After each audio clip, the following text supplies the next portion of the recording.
Pati, Kantor Imigrasi Kelas 1 Non-TPI Pati gelar Hari Ulang Tahun Imigrasi ke-75 yang jatuh pada tanggal 26 Januari tahun 2025 atau Hari Bakti Imigrasi ke-75 dengan mengadakan santunan ke anak-anak dari panti asuhan, saring motivasi kepada para pegawai, adakan layanan paspor simpatik, adakan Jumat Berkah, donor darah dan kegiatan lainnya.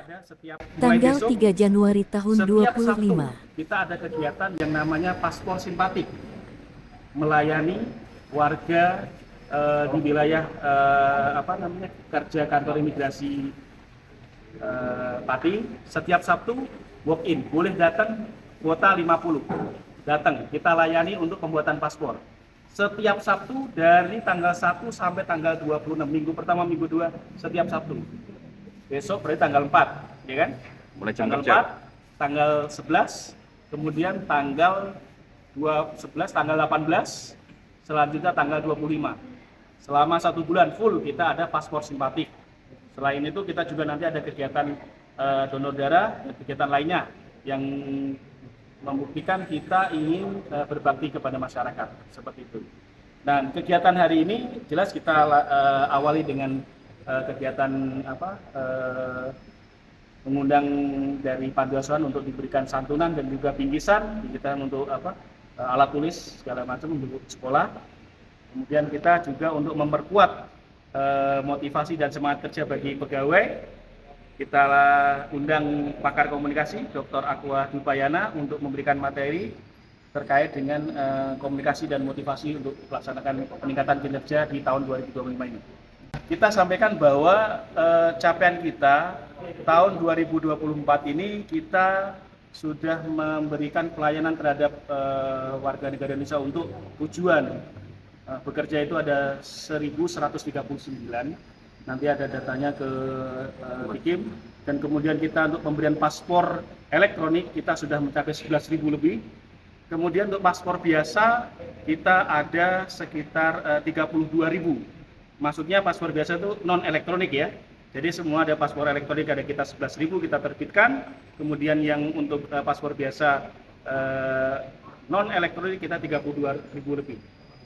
Target PNBP kita dari semula 16 miliar kita melampaui target menjadi 25,7 miliar dalam tahun 2024 kemarin. Dan ini nanti kita akan tingkatkan lagi karena mulai 1 Februari itu kita mempunyai kewajiban untuk menerbitkan seluruhnya paspor elektronik seperti itu.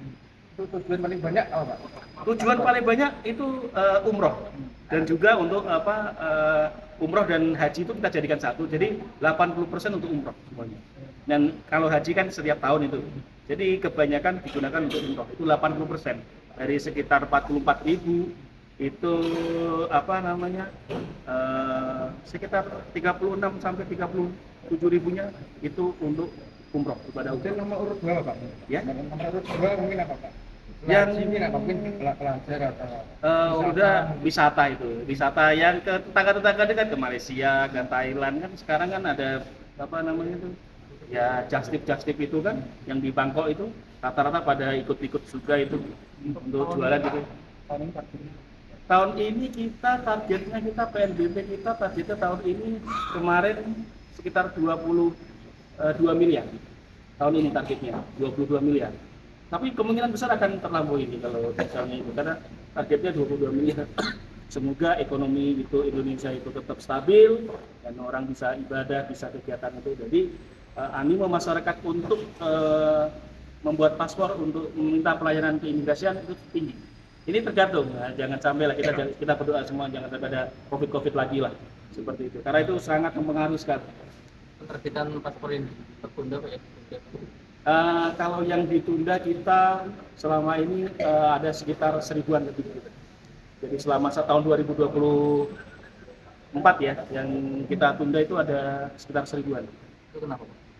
Ya itu kan ingin bekerja secara non prosedural, kemudian tidak memberikan keterangan tidak sesuai dengan dengan datanya seperti itu.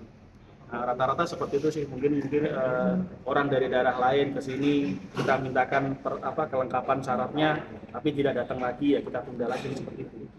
Rata-rata kebanyakan untuk kegiatan yang ingin bekerja secara non prosedural, 90% seperti itu. Oh, kalau untuk warga negara asing kita deportasi ada 6 warga negara India dan Cina. Kita deportasinya, kita ada 6 orang selama 2024. Seperti itu. Untuk biaya bagaimana Pak? Untuk Perubahan tarif. Jadi kalau kita sekarang sudah ada pilihan yang 5 tahun sama 10 tahun. Untuk paspor yang biasa 5 tahun tetap 350.000, itu nanti sampai dengan 31 Januari sudah selesai. Karena per 1 Januari semua paspor elektronik. Elektronik yang 5 tahun 650.000, yang elektronik yang 10 tahun 950.000. Seperti itu.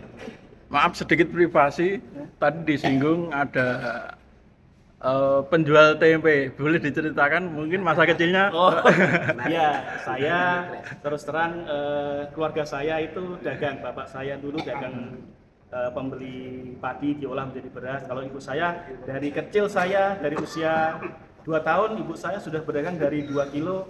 Sekarang alhamdulillah sudah 300 kilo per hari. Nah, itu kalau kita membuat home industry. Jadi ibu saya memang tidak mau berhenti lah, walaupun sudah putranya sudah kerja tapi tetap mau memproduksi. Kita mempekerjakan sekitar 9 orang kalau nggak salah Sampai sekarang. Jadi kita home industry di daerah Demak, khususnya di kecamatan Karangsari, desanya itu di desa Karangsari. Aslinya situ. Asli saya di situ. Dukuhnya tinggal Sari namanya. Ya, seperti itu. Pak, jadi pernah ikut bantu Pak? Oh, saya bisa bikin. Ikut Oh, harus. Saya jangan kan pernah. Saya jualan. Kalau mau dapat uang harus membawa tempe dari rumah ke pasar. Baru dikasih ongkos 5.000. Itu waktu apa Pak? SMA. Ada kesan yang tersendiri nggak waktu kecil? Masa sulit misalkan? Tidak, begini Pak. Jadi yang namanya untuk sukses itu tidak bisa instan. Harus satu, itu harus kita berbakti sama orang tua. Ibu kalau sudah ngomong apa ya sudah, jangan lawan, nggak boleh. Nah, misalkan masa sulit tidak bisa makan, pernah nggak? Oh enggak, alhamdulillah kalau keluarga saya tidak seperti itu, malah kita yang memberikan makan ke orang-orang. Karena kita dari kecil itu dibiasakan untuk berbagi ke sesama. Kita kalau tempe kita nggak laku, sudah kita belikan ke pondok pesantren untuk kita makan rame-rame. Sudah begitu aja. Alhamdulillah ya selama ini tidak pernah yang namanya kekurangan itu, tetapi namanya di kampung. Nah, kalau dibandingkan dengan kota ya beda jauh. Tapi kalau di kampung, alhamdulillah, kalau ibu saya sama bapak saya mengalami nasib yang istilahnya susah dari awal. Kalau anak-anaknya nggak boleh susah, makanya anaknya dididik suruh sekolah, suruh belajar, suruh bekerja, tahu cara nyari duit, begitu. Waktu SD uang sakunya berapa Pak? Rp100 sampai Rp500. Satu kelas SD. Kemudian SMP saya 1.000. Saya kumpulin tuh duit saya. Ya saya tuh kan saya tidak pernah jajan karena saya masak tempe, goreng tempe sendiri, masak nasi sendiri, kadang bawa bekal itu saya bawa, masak telur goreng sama sambal nyambel sendiri. Nah, kemudian saya bawa ke sekolah, saya nggak jajan. Duitnya saya kumpulin, taruh di ibu saya yang tahu tuh. Uangnya itu saya taruh di kasur saya tempat tidur di bawah. Sudah kumpul banyak saya buat beli buku matematika, buku fisika, buku kimia, buku pelajaran saya beli. Jadi kalau yang lain punya 1 buku, saya punya 2-3 buku. Waktu itu harga tempe berapa Pak? SMA. Waktu SMA itu harga tempe itu kalau nggak salah 1.000 dapat 3. Sekarang satunya 1.000. Kadang sekarang 5.000 3. Kalau dulu 1.000 dapat 3. Saya jualan seperti itu. Nah, Pak Akwa yang tahu ini semuanya ini. Beliau itu dimanapun bertugas itu ingin melakukan yang terbaik, inovasi gitu ya, dan satu orientasinya adalah memberikan yang terbaik tidak hanya kepada pegawai, tapi juga kepada stakeholder, kepada masyarakat. Bersyukurlah, beruntunglah sekarang ini warga Pati sekitarnya itu beliau jadi kepala. Kan banyak inovasi yang dilakukan ya kan, jemput bola gitu ya, kemudian nanti bisa kita bina dan sebagainya gitu ya. Dan salah satunya juga teman-teman ini saya punya keyakinan ya, teman-teman ini selama ini udah baik punya dengan imigrasi, pasti akan lebih bahagia lagi karena beliau ini orangnya nyenengin gitu ya. Nah, jadi tadi memang yang saya bilang cerita tempe itu saya ketika pertama kali ketemu beliau itu di Jeddah, saya terkesan banget. Wah, ini saya cuma batin aja, ini luar biasa nih pejabat imigrasi. Langsung saya datang ke rumahnya beliau, saya jarang-jarang datang ketemu, langsung ke rumah gitu ya, jarang-jarang kalau nggak istimewa. Terus saya minta izin, saya tanya orang tuanya di mana. Orang tua saya di Demak, buka ATM. Saya langsung datang ke situ. Bahkan nggak hanya satu kali, beberapa kali saya datang. Jadinya, Bapak ibu saya bingung. iya. Ini ada temanmu datang katanya mau nengok ibu mau makan tempe katanya begitu. Dan Iya kasih aja Pak gitu. Dan tempenya enak banget. Ya, jadi saya nggak ngarang-ngarang. Nah, ini kan wartawan. Kita Iya. wartawan ini kan belak-belakan. Kita tidak ada campuran. Nah, jadinya makanya teman-teman, selagi Pak Zaini lagi di sini, optimalkan kemitraan, ya, kerjasamanya. Dan teman-teman tolong ya, ini saya pernah jadi wartawan, ya. Bagaimana teman-teman produktif memberitakan hal positif tentang imigrasi. Karena saya punya keyakinan beliau ini nggak lama, feeling saya cuma setahun. Ya. Nah, jadinya artinya apa? Apa bisa disinergikan sinergikan. Bahkan tadi saya sampaikan ke beliau, Pak, nanti suatu hari buat gathering sama wartawan saya akan datang. Kita ngobrol-ngobrol. Ya. Nah, jadinya banyak hal menarik. Saya ini sangat banyak berteman dengan kepala imigrasi, sangat banyak lah. Tapi yang katanya istimewa kayak Jogja itu hanya Pak Zaini aja gitu. Amin insya Allah. Jadinya itu Maaf, teman-teman. kembali ke pelayanan. Kemarin saya sempat mendengar keluhan dari seseorang, katanya daftar online sekarang misalnya nanti dapatnya bisa bulan depan. Apakah itu betul? Begini Pak, jadi kalau mendaftarnya yang paspor biasa, betul. Tapi kalau mendaftarnya paspor elektronik, terbuka tiap hari. Jadi memang kuota yang biasa itu, paspor biasa, dibatasi cuma 20 Per hari. Tetapi kalau yang paspor elektronik 180. Kenapa? Ya itu karena sudah perintah persiapan untuk menuju. Kalau tidak kita siapkan dari jauh-jauh hari, nggak bisa Pak. Tetapi orang yang pengen Pak, saya pengen masih itu datang saja pagi-pagi, kita laksanakan yang namanya walk-in, boleh. Kita kasih kuota 40 tambahan ekstra seperti itu. Jadi kita sudah biasa seperti itu. Jadi memang ada beberapa yang komplain ke saya jelaskan bahwa coba dilihat. Karena pilihannya paspor biasa, ya pasti habis. Udah dihabisin semuanya. Kenapa? Karena yang hanya melayani paspor biasa cuma Pati. Semarang sudah nggak ngelayanin.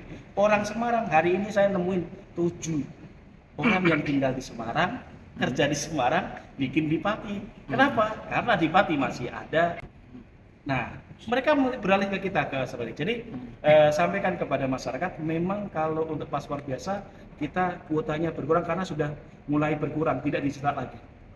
Nah, kita akan meningkatkan kualitas paspornya menjadi paspor elektronik. Nah, biayanya kan 650.000 yang 5 tahun. Kita sudah kan ada yang 10 tahun 950, yang 5 tahun. Ini kita perkirakan mulai kita sosialisasikan.